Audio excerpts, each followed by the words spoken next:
I got drunk with my buddy Mike. It was the first time I got really drunk. And listen, I want to be clear about something. I had drank before, okay? I had had some warm Zimas in the forest while looking at a penthouse that I found behind a shopping center that some dude probably wanked to in his car, you know? But I had never been forget who you are drunk, you know what I'm saying? We got some gin from his parents' basement, and we mixed it with cherry 7-Up. And we just got Waffle House drunk, you know what I'm saying? Just scattered, smothered, and shit-faced. It was a lot. And I don't know, Mike's a little bit smaller than me, or maybe he drank more, or maybe I ate more food that day. He wasn't doing as good as I was doing, you know?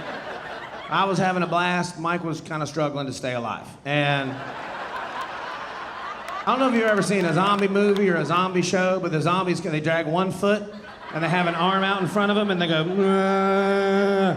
Well, he was doing that, and because he was dying from alcohol poisoning. And so, this is Saturday night, I'm 15 years old, I got a 10 o'clock curfew. I gotta go to church tomorrow, probably 2 of them, you know?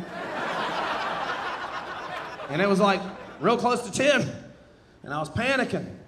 And I was like, come on, buddy, we're almost there. And we were like a mile and a half away. And I'm like, come on, dude, come on, we got this. And he's like, "Nah." We finally got to the front door of my parents' house, and I had to pin Mike up against the front porch wall with my hand on his sternum, because if I would have moved it, he would no longer be with us, I don't think. He would have fallen and everything would have broken. So I had my hand on his sternum. With my other hand, I opened the door, I looked into the house, and I was like, coast is clear. And I threw him on my shoulder like a rescue carry, and I'm running up the stairs like I'm Forrest Gump and he's Lieutenant Dan, you know what I mean? But he was heavier because he had legs, and so I was like running down the, and that's not an ableist joke, because that's an actor. His name's Gary Sinise. He's fine, his legs are fine, he lives in a castle. So I get to the end of the room, and I throw him down on my Mario Brothers beanbag chair. And I put a towel over him because I didn't want him to throw up and fuck up my Mario Brothers beanbag chair. You know what I'm saying? Super cool chair, still got it. And it's in my van. And so I was like, hey, bro, are you good? Everything good? Do you feel okay? And he was like, what did he say? He was like, he goes, nah. And I was like, all right, I'll be right back. Don't throw up, you know? And so I go into the bathroom. I'm like, I gotta go talk to my parents, right? So I go to the bathroom, and I'm like splashing water on my face. And I'm like, they're not gonna know. I'm fine. They're not gonna know. I don't even know, you know? I brushed my teeth twice. I was putting in eye drops and shit. I sprayed cologne all over myself, and this was 1995, so it was probably like Joop or some shit. Cool water, you know? Some of y'all just got really nostalgic. Some of y'all are like, ooh, Joop. I have good news for you. If you like Joop, you can get a gallon of that at Ross Dress for Less for $8. You can smell like 1995 for the rest of your life. But I got tight. I was like, I'm good. I smell good. My eyes are good. Brush my teeth twice. Wash my face.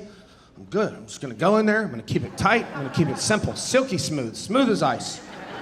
And I just walked up to the living room, and I went in there so smooth. I was just like, hey, Mom and Dad, you guys watching TV? I also like TV sometimes, probably not tonight. I'll just see you tomorrow. I can't wait to go to church.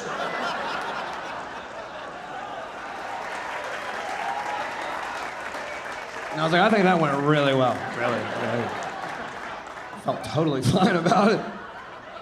And you won't believe this, but about 7 seconds later, when I got to my bedroom, my mom was knocking on the door. And I was like, oh, shit.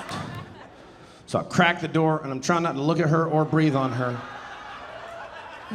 You know? I knew if either of those things happened, I was done.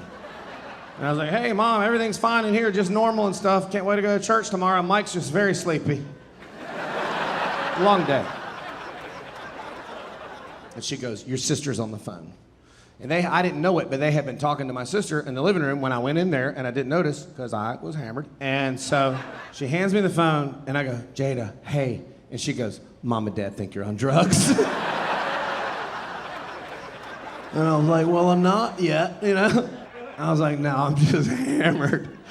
And I like can't stop laughing, you know what I mean? I'm just like giggly. You know the first few times you get drunk and it's just euphoric and you're like warm and fuzzy and giggly and you feel so great and you want to tell everybody you love them and it's just the best feeling in the world and you spend the next 30 years trying to recreate it and you can't. Now you're just drunk in a theater on a Thursday. I know you guys. You know exactly what I'm talking about.